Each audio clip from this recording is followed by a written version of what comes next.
Welcome back to the Otter Creek in Rio Grande and another operations video. So today we're going to be working from Frying Pan to Maroon Creek. I plan on running 2 trains with a focus on the local at Maroon Creek. Now before the Maroon Creek local can do anything, we have to get cars from Frying Pan there. So as you can see, the 453 here is getting ready to build the train in the south yard at Frying Pan. So while the 453 is doing that, let's go ahead and jump into train way bills and discuss a little bit of what we're going to do. All right, the first thing I want to do is kind of show that normally the Maroon Creek local would start at Jerome Park, take anything from Jerome Park, and then go here to Maroon Creek, work everything that needs to be worked at Maroon Creek, and then terminate back at Jerome Park, kind of as a turn train.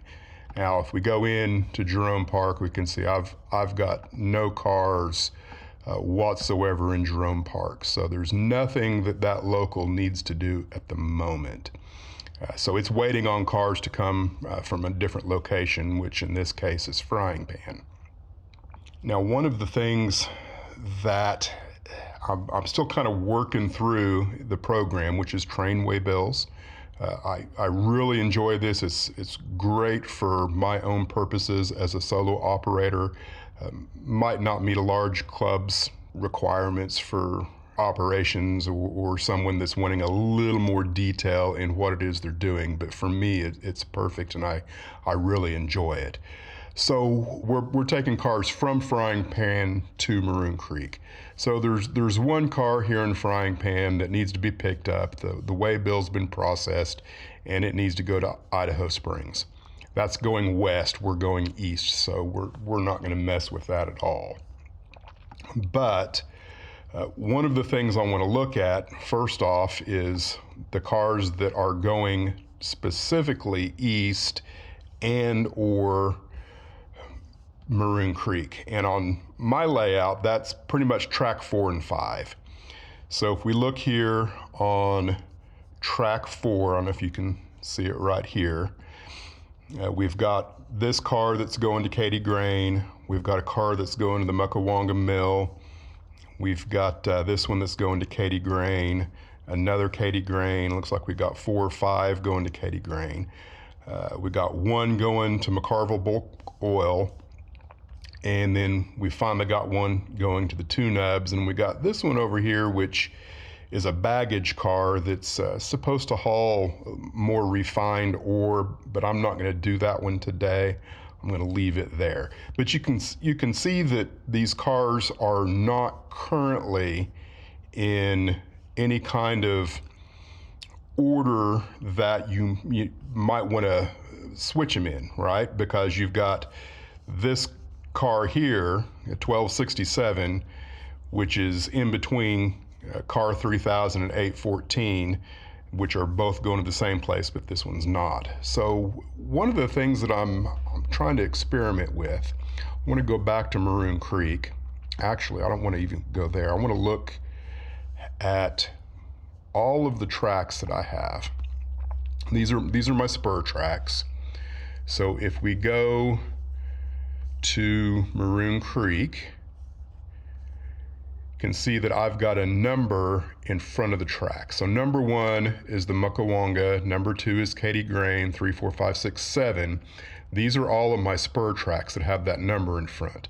The idea here is that in an eastbound train, that it will work best if this is the order in which the train is built, coming from the west going to the east.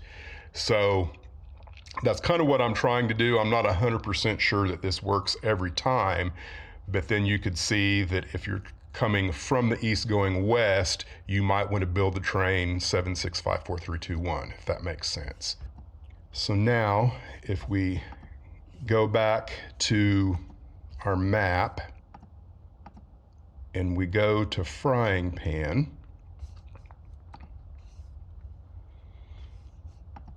and we look at our consist, and I'm looking specifically for track 4 because that's where everything already is. I've got 8 cars there, and I pull that. You can see up here now I've got 8 cars in my consist. Now I can look at those specific cars, and they should be 1. All of my 2s should be next, and then my 6 and my 7 are there at the end. So if this car here, the 1267, if that's the first car behind the locomotive going east, that should make the local, switching the spurs out, should go a little bit better for the local. So that's what is going to have to happen before I leave. And I'm not going to film that just because it's a lot of pushing cars back and forth just to make people go to sleep by. But we'll pick up with the journey from Frying Pan to Maroon Creek.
now that we're in Maroon Creek, we need to catch the program up with the train. So we're currently in Frying Pan, and we're going to travel to Maroon Creek. And you can see that our entire train is scheduled to be set out here. Now, if I go in and press set out on all of these cars, then I'm basically going to tell the program that the car was set at the specific industry site on the spur track, and I don't want to do that.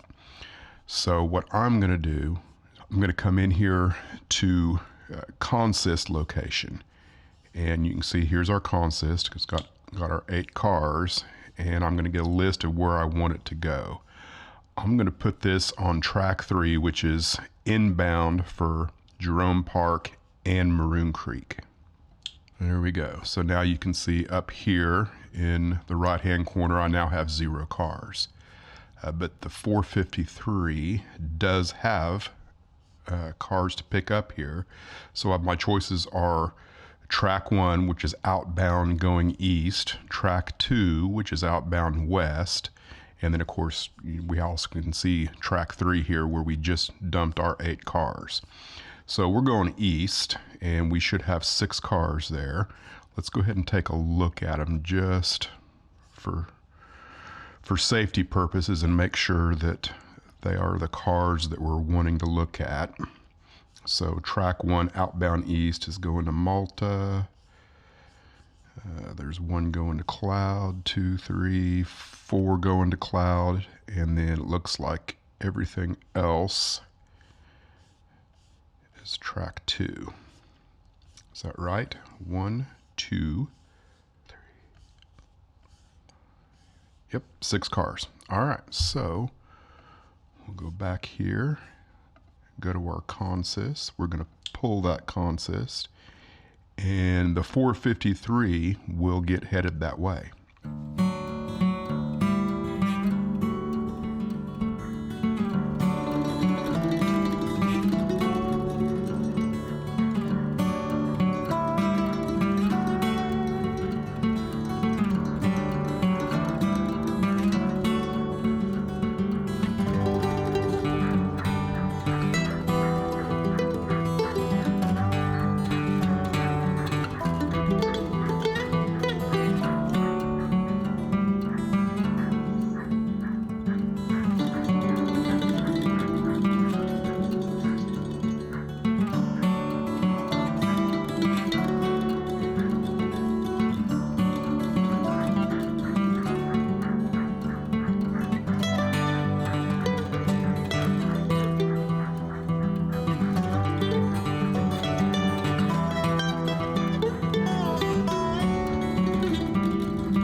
All right, now that the 453 has left and it has work to do in Malta and eventually Cloud City, let's go ahead and take a look at what the Jerome Park or the Maroon Creek local needs to do. So we're going to go back into Maroon Creek, and so now you can see all of the cars that I just dropped off have this kind of light green border around them. And that means that they're ready to be moved to their location where the spur track is. So that's the next thing I need to do, is just try and figure out the most efficient way of doing that, and they should pretty much kind of already be there. I think the one little thing that will cause us a little bit of grief will be these 2 cars are kind of opposite of each other, in that the 55 190 needs to be pushed in, and the 45 27 needs to be shoved backwards into a facing point versus a trailing point. So I'm not sure how I'm going to handle that just yet. I think everything else will be a facing point. So let's get started.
normally when I operate, I would, drop these off in the computer, at the same time that I'm actually dropping the car off. But, since I'm kind of doing this recording, I decided I'd just hold off until everything had been dropped off before I did anything in the computer.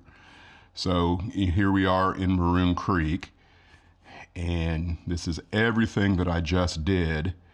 So the computer doesn't know specifically where these cars are, or at least it doesn't tell you. It just tells you that they need to be moved to the specific location. So the first one we did, I believe, was the Muckawonga. Then everything else went to the Katy Grain. Then we did the McCarville bulk oil, and the last thing we did was the two nubs. All right, there we go.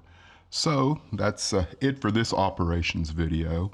Now we will follow the 453 into, I believe it'll be Cloud City. I'm still kind of going back and forth on how I do all of my operations. So right now, anything that's going to Malta, the time saver, has to get dropped off in Cloud City first, and then a local goes from Cloud City into Malta to work that location. So look forward to that in the future if you're into this kind of thing. If not, well, eventually I will get back to some more scenery and some more structure builds. Thanks for watching the Otter Creek in Rio Grande.